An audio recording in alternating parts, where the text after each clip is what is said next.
The human family has been imbued with a cognizance which has forever been utilized commonly, and therefore so blindly and frequently, to the capacity that has been catastrophically misunderstood as something fundamental.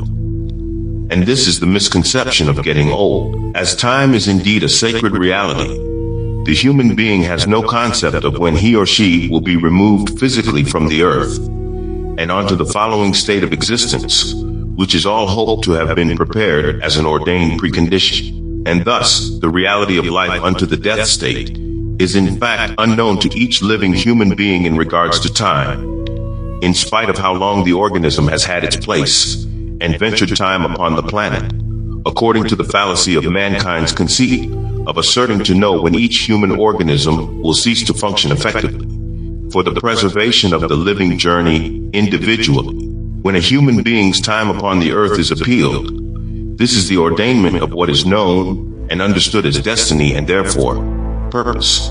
This has not the association of how long the human being will live upon the planet according to what has been implemented as old or young. This is the reality of being made, present until God sees fit that the individual human being to be a functioning actuality, until they are ordained to be a non-present state of existence physically upon this beautiful earth. We are present, and a non-present reality in fact, as this has not the insinuation of when one is in danger of passing on because of this asserted contention of being perceived as old.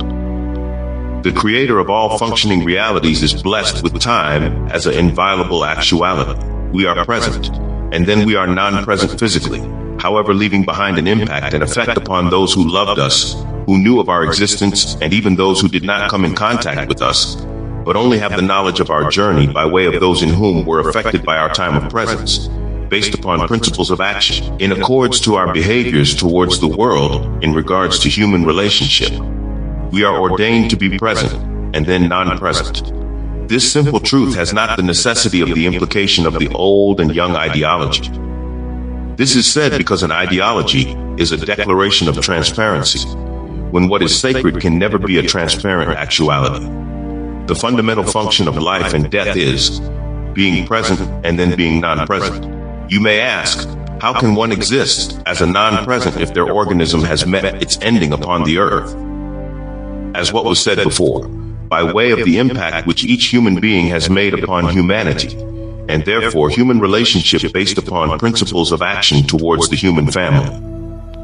This in effect make them present, though they are physically non-present. Being what is called missed is the impact of the absence of the person whom was in your living experience that caused your relationship with them to be pleasant, loving, or even convenient in regards to attachment, in hoping that they will always be present as long as we are present to service each other's emotional and psychological needs for the preservation of our individual rationality.